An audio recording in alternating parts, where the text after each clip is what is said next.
Assalamualaikum warahmatullahi wabarakatuh.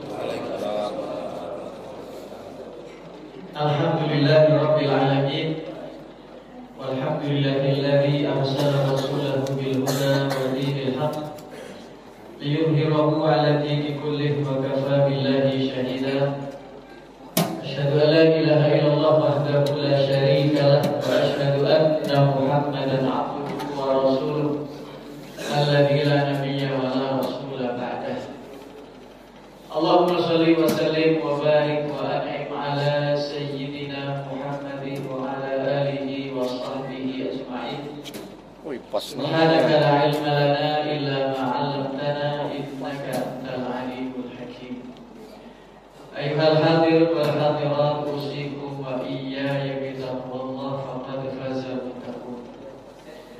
Alhamdulillah Bapak Ibu sekalian yang dirahmati Allah, pada pagi hari ini tanggal 17 Agustus 2024 bertepatan dengan Hari Kemerdekaan negara kita Republik Indonesia. Semoga negara kita semakin hari semakin sehat, semakin makmur, dan kita sebagai warga negara semoga mampu mengisi kemerdekaan yang pernah diraih dengan susah payah oleh pendiri negara ini. Amin ya rabbal alamin. Yang kedua, salawat salam tidak lupa kita haturkan, kita sampaikan kepada kekasih kita bersama. Dialah seorang nabi yang setiap harinya dikunjungi oleh umat beliau. Kemarin tadi malam baru saja para peziarah Rasul Shallallahu Alaihi Wasallam pulang sampai Batu Raja. Tadi malam ada sekitar berapa jamaah saya lihat di depan Islamic Center, Pak Haji. Para penjemput jamaah umroh sudah menunggu antri panjang, dan mereka adalah para peziarah, para pengunjung Nabi Muhammad Shallallahu Alaihi Wasallam. Dan berkat Nabi Muhammad pula kota Madinah menjadi kota yang tidak pernah tidur, kota yang tidak pernah sepi sepanjang hari, sepanjang jam, selalu ada yang mengunjungi. Kalaulah tidak ada di situ makam Nabi Muhammad SAW, tentunya Madinah tidak menjadi kota yang kita lihat seperti hari ini. Di situ disebabkan karena ada baginda Nabi kita Muhammad SAW. Bapak-bapak, ibu-ibu sekalian yang dimuliakan Allah Subhanahu wa taala, sekarang kita memasuki usia Nabi yang ke-35. Cepat ya. Dari 12, 15, 20, 24, 25 dan 35 ya. Karena memang di dalam buku-buku sejarah pembahasan tentang pernikahan beliau dengan Nabi tidak begitu panjang, khususnya kitab yang kita jadikan rujukan, Sirah Nabawiyah karya Syekh Sofir Rahman Al-Mubarakfuri. Tetapi kalau ingin memperdalam, ada lagi yang tulis, ada tentang pernikahan, tentang Khadijah dan sebagainya. Nah, kita memasuki usia yang ke-35, itu artinya usia pernikahan Nabi Shallallahu Alaihi Wasallam sudah berlangsung selama berapa tahun, Bu? 10 tahun ya. Nikah 25, sekarang sudah 35. Berarti sudah 10 tahun. Disitulah ada satu peristiwa besar, di mana kota Mekah yang selama ini tidak pernah atau jarang sekali turun hujan, pada hari itu turun hujan sangat deras, Pak Haji. Hujannya deras sekali sampai akhirnya Mekah dilanda banjir. Bagi bapak-bapak yang punya orang tua atau punya kakek yang pernah berhaji di tahun berapa, itu memang Ka'bah pernah tergenang ya Pak. Ini sebelumnya pernah juga di Nabi usia 35, Ka'bah sempat terkena banjir, dan pada waktu itu dan sampai sekarang pun yang namanya Ka'bah itu posisinya di lembah, di bawah, sehingga kalau hujan maka air akan mengalirnya ke situ. Sebagaimana dahulu ketika Nabi alaihi salatu wassalam bersama 10.000 pasukan, beliau telah berkoordinasi dengan 4 sahabatnya. Sahabat-sahabatku, kita nanti akan turun ke Mekah, ke Ka'bah serentak. Kita bertemu di satu titik, dan nanti disitulah kita akan bergabung menjadi satu. Dan Nabi SAW sudah berdoa kepada Allah ketika menaklukkan kota Mekah, ya Allah, jadikanlah pendengaran mereka tidak berfungsi, dan jadikanlah penglihatan mereka tidak berfungsi. Akhirnya apa? Penduduk Mekah pada waktu itu di bulan Ramadan menaklukkan kota Mekah. Orang-orang Mekah tidak tahu kalau ada 10.000 prajurit kaum muslimin ingin menyerang mereka. Berkat doa Nabi minta, ya Allah, jangan sampai mereka tahu kalau kami datang kepada mereka. Allah, hentikan dulu fungsi pendengaran mereka, hentikan dulu fungsi penglihatan mereka. Aku akan masuk ke negeri mereka dengan cara damai. Aku tidak ingin mereka mencabut pedang, melakukan perlawanan. Aku ingin masuk secara damai. Doa Nabi dikabulkan Allah pada waktu itu. 10.000 pasukan masuk dan tidak ada perlawanan sedikit pun, kecuali sedikit perlawanan yang dilakukan oleh pemuda-pemuda Mekah terhadap pasukan yang dipimpin oleh Khalid bin Walid. Khalid bin Walid kalau sendiri, Pak, jagoannya. Ketika beliau memimpin pertempuran tidak pernah sekalipun mengalami kekalahan pasukan itu. Apalagi yang dilawan hanya Ikrimah bin Abu Jahal. Yang mimpin perang waktu itu Ikrimah dari pihak musuh. Ikrimah bin Abu Jahal berarti anaknya Abu Jahal. Khalid bin Walid anaknya Al-Walid bin Al-Mughirah Al-Makhzumi. Sama-sama satu suku. Dulu waktu kafir, sahabat besti, sahabat dekat ya, besti antara Ikrimah sama Khalid. Begitu Khalid masuk Islam, Ikrimah masih bertahan dalam kekafiran. Bertemulah mereka di tahun 8 Hijriah. Ketika Khalid memimpin pasukan menaklukkan kota Mekah, itu ya bertempur mereka. Dulu satu geng ketika masih kafir, sekarang beda. Bertempur mereka berdua, dan Khalid bin Walid mampu mengalahkan Ikrimah dan pasukannya dengan sangat mudah. Akhirnya kaum muslimin datang ke lembah, tak turun dia Pak posisinya. Maka kalau kita haji atau umroh, sebisa mungkin sholatnya itu yang sejajar dengan Ka'bah. Sebisa mungkin kita usahakan bisa yang lantai itu yang sejajar dengan Ka'bah.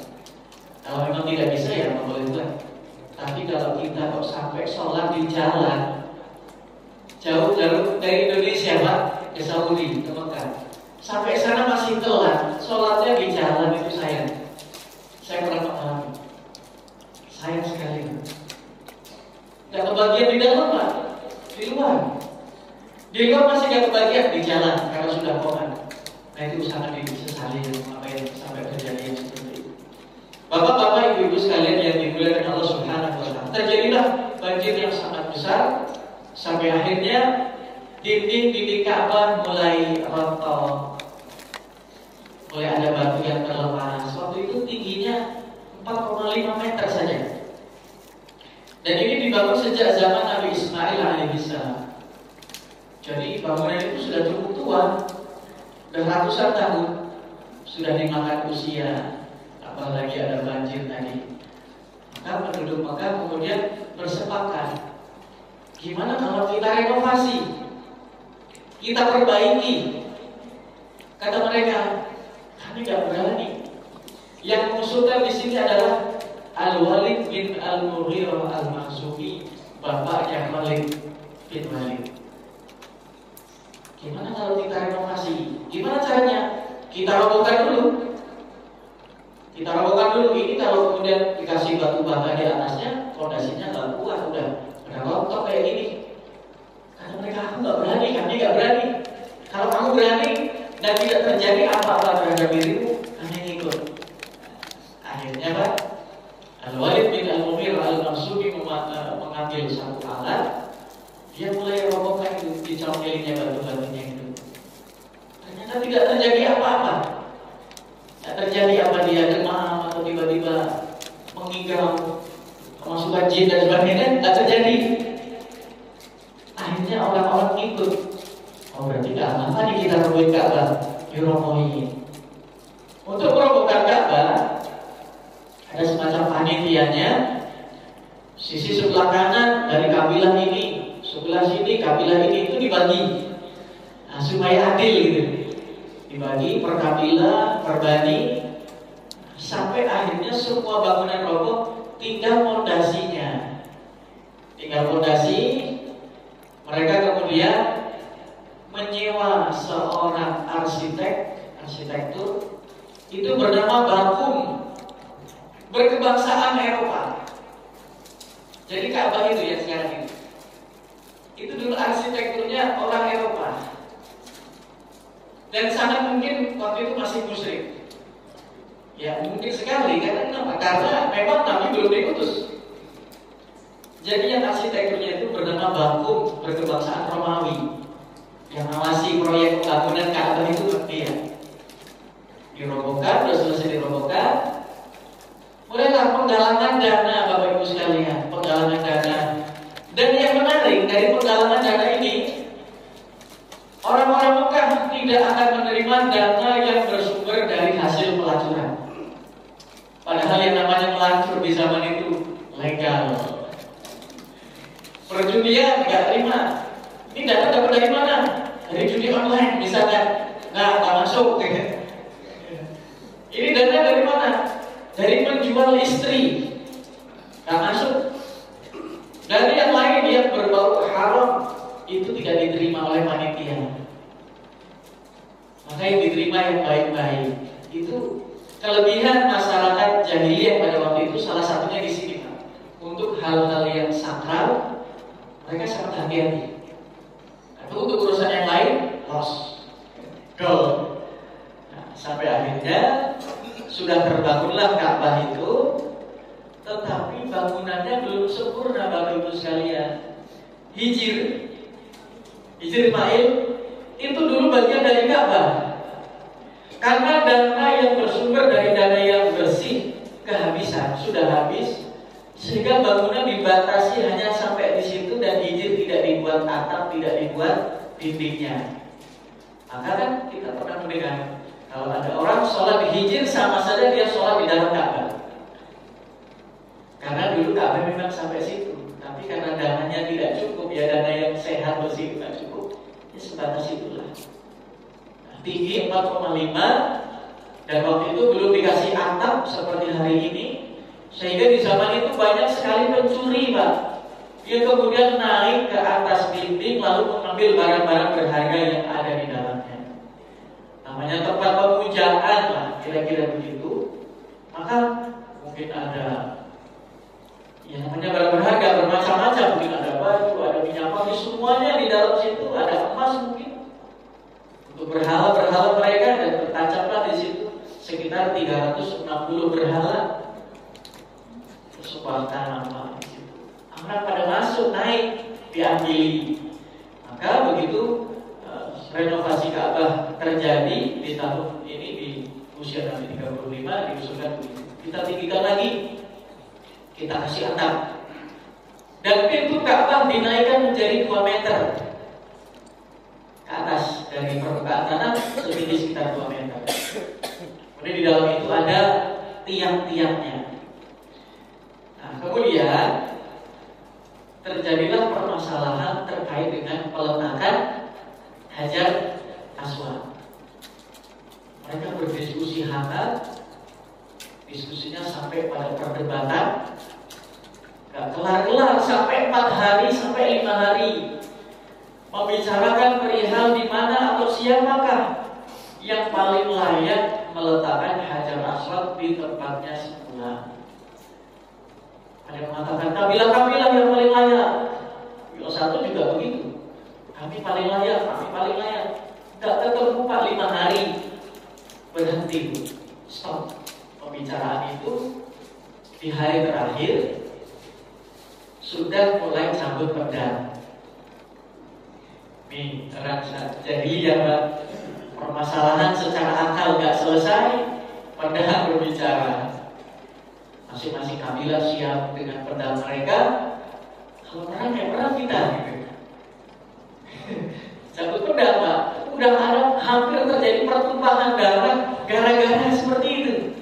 Gara-gara sepele waktu dulu kita ya. Yang ini cabut pedang, yang itu, ayo kita berperang. Yang penting kita menjaga harga diri. Kita paling layak menaruh Hajar Aswad itu. Nah, maka kemudian saudaranya Al-Walid bin Mughirah, Abu Umayyah bin Mughirah Al-Makhzumi usul. Gimana kalau kita putuskan orang yang nantinya akan meletakkan Hajar Aswad ini adalah orang yang besok pertama kali memasuki area ini. Siapakah orang itu? Ya kita lihat besok. Ya mungkin nanti Anda, mungkin Anda dan sebagainya, atau mungkin saya. Kita lihat besok. Rupanya Pak, skenario Allah Subhanahu wa Ta'ala yang kemudian masuk ke area tersebut di hari itu siapa? Nabi Muhammad Shallallahu Alaihi Wasallam. Masuk beliau. Orang-orang yakin betul berarti yang ditunjuk oleh Allah untuk meletakkan batu itu adalah Muhammad. Gimana sepakat? Sepakat. Muhammad hadza al-amin. Inilah orang yang paling amanah. Orang yang paling bisa dipercaya orang ini. Hadza huwa Muhammad, hadza huwa Ahmad. Dan kita sepakati orang ini yang nanti akan meletakkan Hajar Aswad. Itu pun Nabi luar biasa Pak, membaca situasi sosial. Yang tadinya mau cabut pedang, beliau langsung paham. Gak mungkin ini kemudian batu diangkat sendiri, ditaruh pakai cara. Nabi menggunakan cara yang sangat luar biasa. Maka Nabi kemudian mengeluarkan kain sorban, ya, mengeluarkan sorban, digelar di tangan. Lalu Nabi meletakkan Hajar Aswad di atas sorban itu, kemudian memanggil pemimpin-pemimpin kabilah. Jangan sampai tidak ada yang terwakili, harus ada yang terwakili. RT 1, RT 2, Blok A, Blok B, Blok M. RT-nya dipanggil, ya, anggaplah begitu Pak ya. Atau kadusnya dipanggil. Pak, pegang itu. Ujungnya, Bapak pegang itu. Sudah kebagian semua? Sudah? Ya kita akan bareng-bareng. Diangkat bareng-bareng menuju tempat Hajar Aswad itu. Nah, ketika peletakan, Rasul yang ambil batu itu ditaruh tempat semula. Gimana? Beres urusan kita? Beres. Kami setuju. Ittafaqna, kami sepakat. Damai. Pedang udah masuk lagi ke sarungnya. Aman. Itulah orang-orang jahiliyah Pak. Jadi dikit-dikit cabut pedang, dikit-dikit cabut pedang. Harga diri keluarganya ditodai, cabut pedang. Dan itu Pak, keberanian seperti itu dijaga kan usul Nabi. Tidak dimatikan. Seperti kita suku misalkan, kita suku Ogan punya keberanian. Keberaniannya dijaga terus sampai mati. Harga dirinya dijaga terus sampai mati. Tetapi untuk membela kebenaran. Nah itu Nabi arahnya begitu Pak. Dulu waktu jahiliyah kamu begini, dikit-dikit perang. Sekarang bisa juga keberanian kalian bisa tersalurkan, tetapi untuk melawan orang-orang kafir begitu. Sampai akhirnya karena kecerdasan Nabi ini yang luar biasa, kecerdasan beliau terus terjaga sampai beliau menjadi Nabi. Maka di saat itu Pak, ada yang kenal Abu Thalib? Tahu Abu Thalib ya? Abu Thalib itu nama aslinya Amru. Abu Thalib itu kan papanya Nabi. 3 tahun pertama dakwahnya Nabi, Abu Thalib gak diajak masuk Islam, padahal orang terdekat beliau. Kenapa? Nabi cerdas membaca situasi, membaca kejiwaan seseorang. Kayaknya kalau model kayak Abu Thalib ini disuruh gak mau ini Pak. Model karakter seperti Abu Thalib nampaknya kalau didakwahi untuk masuk Islam berat. Sehingga beliau memilih di list orang-orang yang kalau diajak pasti mau. Dan itu terjadi, terbukti.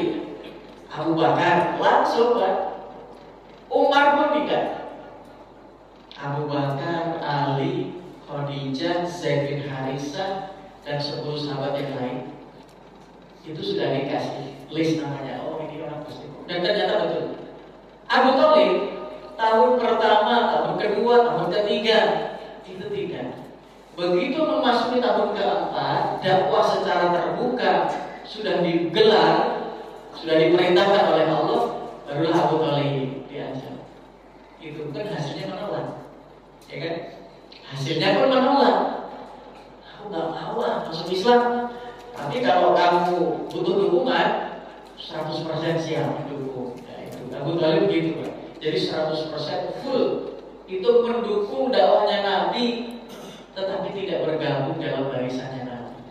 Kita, Pak, mudah-mudahan menjadi bagian orang-orang yang bergabung di bawah benderanya Nabi Muhammad SAW.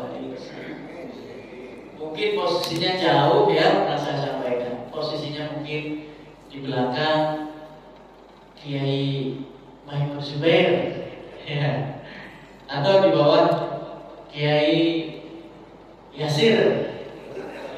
Amin ya Rabbal Alamin. Nah, di belakangnya Pak Yasir. Wah, di belakangnya.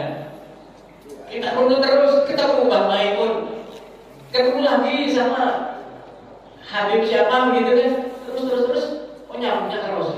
So, yang repot kita di belakangnya Abu Jahal.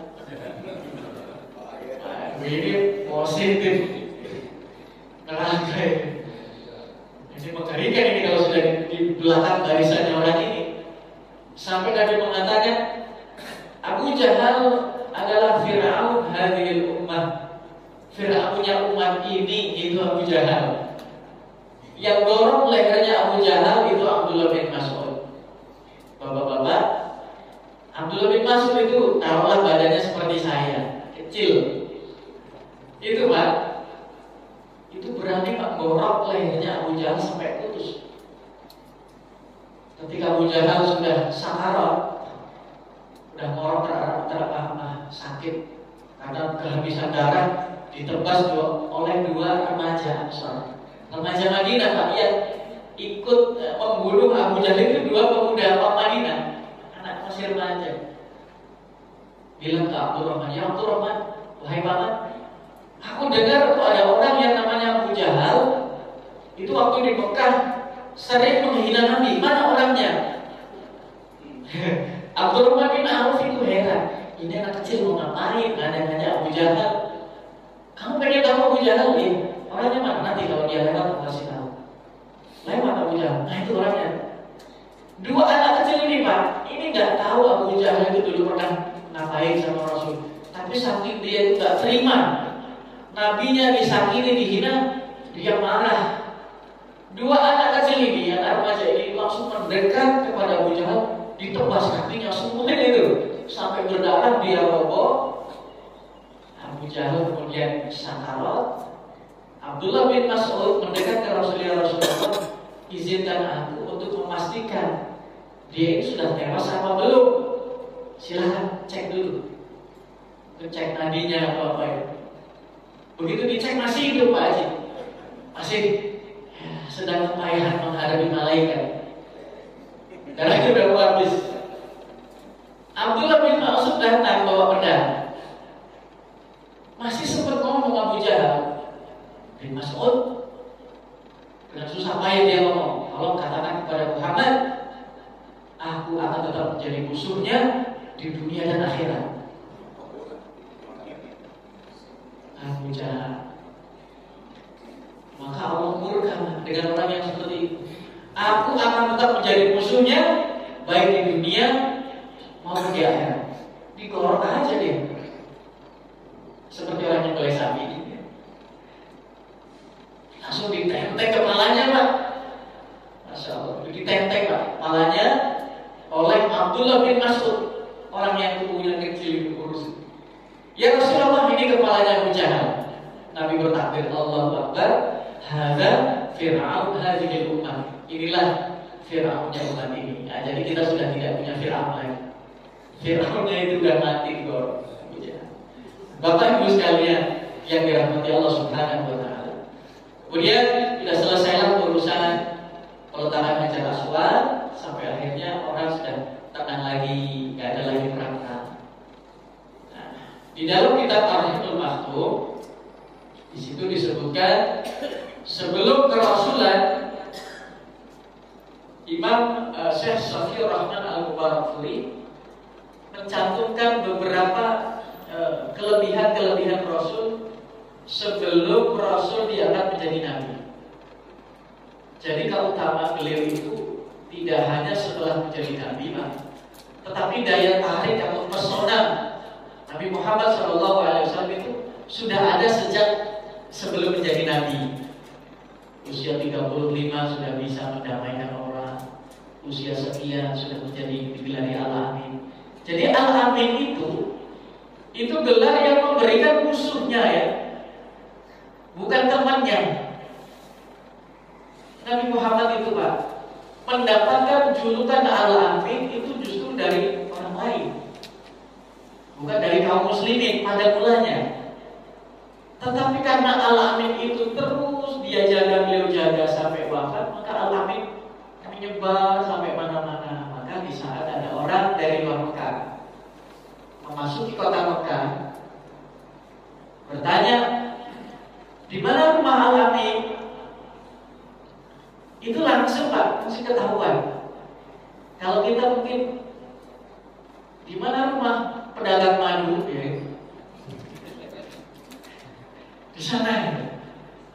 Atau bisiknya dikenal apa? Di mana rumah ini? Di situ. Nama aslinya kadang nggak disebut, tetapi nama julukannya disebut. Kan kadang begitu Pak Haji. Julukannya tukang kayu, tukang bangunan gitu. Di mana Al-Amin rumahnya? Oh di sana. Padahal bisa jadi Pak, Al-Amin itu bukan cuma Rasul. Ada juga Al-Amin yang lain. Tapi kalau sudah disebut Al-Amin, orang langsung larinya ke Rasul, larinya ke Nabi Muhammad SAW.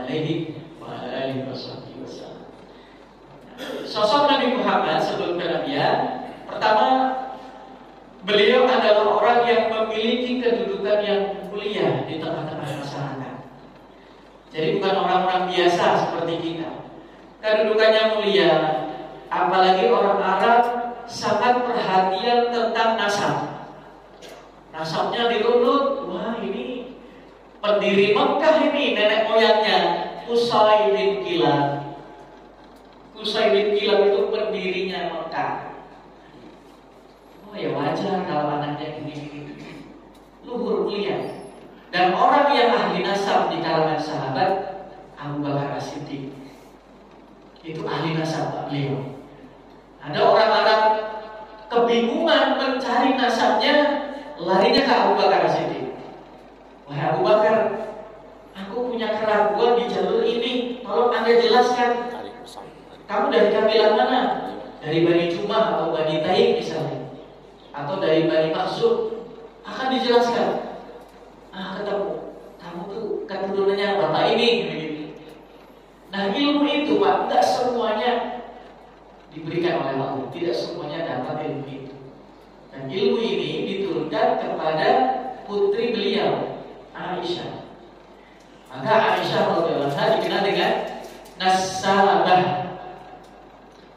bukan Nasabah Bang, tapi Nasabah, bahasa Arab itu. Nasabah, sinnya pakai tasdid, pakai matobi'i, ujungnya tak marbutoh. Kenapa dibaca ha? Karena kalau tak marbutoh di akhir ayat menjadi huruf ha. Nasabah artinya seorang wanita yang ahli di bidang nasab. Itu ilmunya turun di situ Pak Haji, turun ke Aisyah radhiyallahu anha, nasabah beliau. Jadi kalau ada orang tanya tentang saya diturun siapa, bahkan orang Arab itu Pak, saking perhatian mereka tentang nasab, kuda, unta, itu mereka tahu nasabnya. Masya Allah. Kita mah nggak mikirin Pak ya. Ini beli daging kurban, beli sapi kurban. Kita tanya ke pedagangnya, Pak ini nasabnya gimana? Wah ya, nggak sempat lagi nanya nasab. Ini kok sapinya gemuk banget ini Pak? Ini nasabnya gimana? Di jalurnya nih ketemunya ke siapa? Saya nggak mikir ke situ, yang penting saya jualan untung gitu. Itu orang Arab Bu, nyampe situ mereka perhatian tentang nasab. Sapi mungkin atau kambing atau apa. Onta yang jelas onta sama kuda itu mereka sangat perhatian betul. Ya. Jadi kedudukannya sangat mulia di tengah-tengah masyarakat. Beliau adalah orang yang beranalisa tajam, analisisnya tajam. Misalkan beliau ini waktu mau perang Badar, ya kan? Waktu mau perang Badar itu beliau berjumpa dengan seorang penggembala onta. Dan beliau menduga penggembala onta ini adalah intelijennya Abu Jahal, kira-kira begitu. Intelijennya Abu Jahal. Ditanya, kamu dari mana? Kata orang kafir ini, aku akan berbicara kepadamu setelah kamu menyampaikan informasi kepadamu. Baru ditanya kamu dari mana, dia sudah memberi syarat. Aku mau ngomong setelah kamu menyampaikan biodata kamu ke saya. Baik. Tapi aku tidak akan berbicara lebih lanjut, kata Nabi, sebelum aku menggali informasi dari dirimu. Dibalik lagi. Ya sudah, kami dari sini dan kami menjumpai ada sekawanan onta, jumlahnya cukup banyak, dan nampaknya orang itu akan menyerang Madinah. Kelompok itu akan menyerang Madinah. Akhirnya terdeteksi lah, oh berarti kelompok Abu Jahal sudah sampai Badar. Kaum muslimin belum nyampe. Akhirnya Rasul kemudian sudah memastikan ini berarti Abu Jahal dan kawan-kawan sudah datang. Kalau begitu, kami pamit. Kata orang ini gimana? Katanya mau ini menyampaikan informasi siapa kau? Kamu ini siapa? Kata orang ini Pak. Nabi menjawab gimana? Nabi hanya menjawab, nahnu minal ma. Kami berasal dari air. Lalu Nabi pergi. Orang ini bingung. Hah? Itu apa itu? Air nama tempat di Irak atau apa? Ternyata maksudnya apa? Maksudnya adalah air mani. Nahnu minal ma. Kita semua ini berasal dari sperma, dari air mani. Nah itu Nabi pakai bahasa itu untuk kehati-hatian. Saking jelinya beliau. Kalau sampai mengatakan nahnu minal Madinah, kami dari Madinah, wah informasinya bocor. 313 orang melawan 1000 orang. Wah kalau sudah bocor di awal, habis Pak babak belur. Maka pakai bahasa itu. Nahnu minal ma, kami dari air. Maksudnya itu air mani. Pulang. Itu kejelian beliau Pak, sangat jeli beliau. Beliau adalah orang yang sangat cermat dan beliau ini orang yang sangat perhatian dengan masyarakat miskin. Beliau juga orang itu kalau jual beli, beliau kuncinya itu transparan, jual beli itu transparan, terbuka dan memudahkan urusan. Gimana kalau sekian, ambil aja. Gimana kalau begini, silakan. Itu mempermudah urusan, mempermudah transaksi. Dan Bapak Ibu sekalian yang dirahmati Allah Subhanahu wa taala, sebelum kerasulan Allah Subhanahu wa taala membuat Nabi Muhammad lebih suka menyendiri. Lebih suka berkhalwat. Bertahajud. Jadi di 3 tahun terakhir Pak, sebelum Nabi berusia 40, berarti usia 38, 39, 40 itu Allah Subhanahu wa taala mengarahkan jiwa Nabi untuk tidak suka berbaur dengan masyarakat. Kalau sebelumnya berbaur biasa, tetapi 3 tahun belakangan, 3 tahun sebelum menjadi Nabi, itu Allah arahkan untuk lebih suka menyendiri. Kalau di masyarakat ada kebaikan yang bisa diambil, maka Nabi mau bergabung di situ. Tetapi kalau di masyarakat ada sesuatu yang tidak baik, Nabi tidak akan bergabung dengan mereka. Berkhawlat menyendiri. Di mana? Di gua Hira. Fi ghari Hira'in, di gua Hira. Guanya sempit, mungkin Pak Haji Faisal pernah masuk, atau Pak Haji yang lain mungkin pernah masuk. Di atas Jabal Nur ya, di atas Bukit Nur, Gunung Nur namanya. Jadi antara Nur dan Hira itu nama yang berbeda tetapi tempatnya sama. Nama gunungnya Nur, nama guanya Hira. Jadi bukan gunung Jabal Nur, bukan.